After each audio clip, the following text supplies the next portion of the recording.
On va maintenant jouer des patterns un peu plus élaborés. La difficulté de ces exercices réside dans le placement des coups de grosse caisse. En effet, certains seront placés en même temps que des coups joués avec notre côté fort et d'autres en même temps que des coups joués avec notre côté faible. Et c'est surtout cela qu'il va falloir travailler.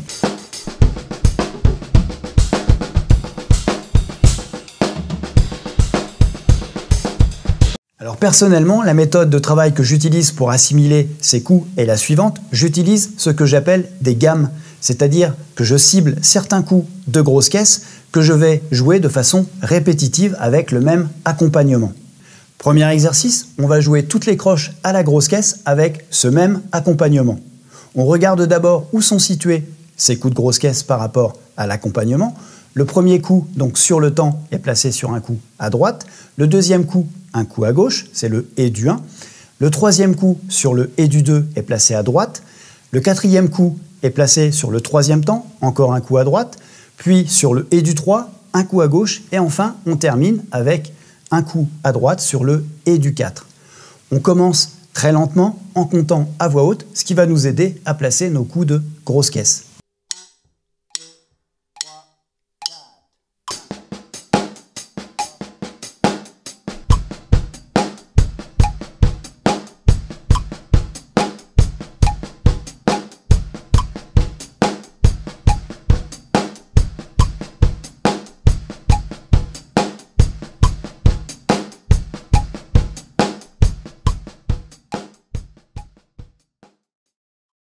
Une fois que tu es un petit peu plus à l'aise, tu peux accélérer progressivement.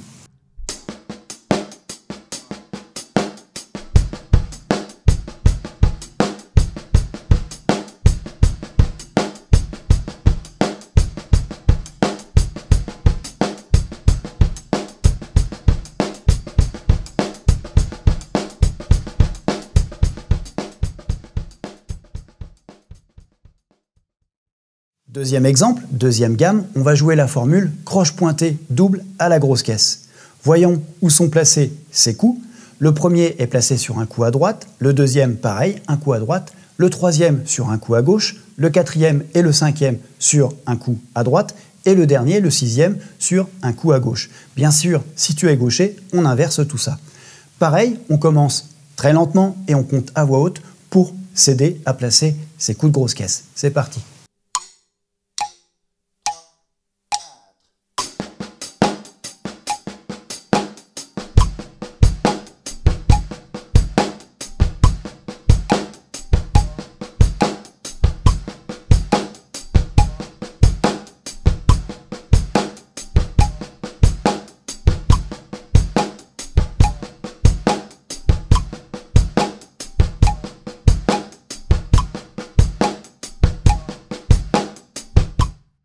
Puis, une fois à l'aise, on peut accélérer.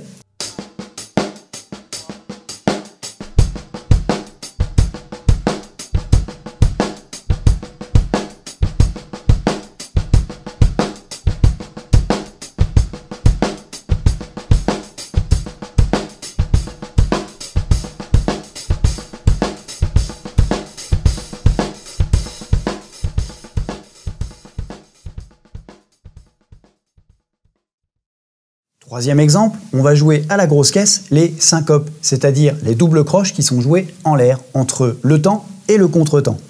La première est jouée à gauche, la deuxième à droite, la troisième à droite, la quatrième à gauche, la cinquième à gauche, la sixième à droite, la septième à droite et la huitième à gauche. Toujours pareil, lentement, en comptant à voix haute, encore plus avec cet exercice qui n'est pas le plus facile. C'est parti.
Voilà, tu verras qu'avec ce principe de gamme qu'on va utiliser pour d'autres exercices, ton travail sera plus efficace, plutôt que d'essayer de jouer d'emblée des patterns différents. Maintenant qu'on a effectué ces gammes, on va pouvoir jouer notre deuxième pattern, qui est celui-ci.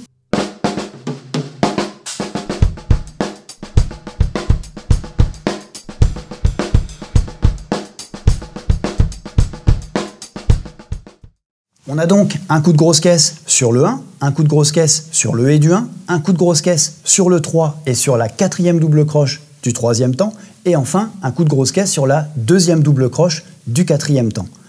On y retourne lentement en comptant à voix haute.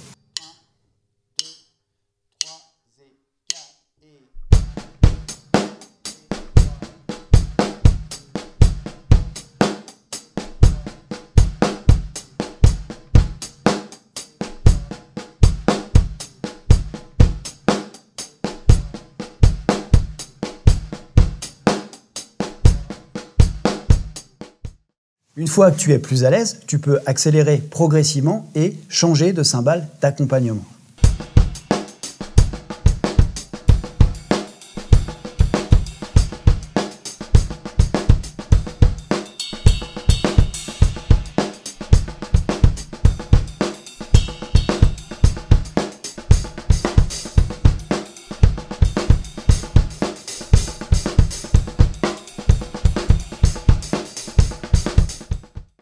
Et enfin, notre troisième pattern, c'est celui-ci.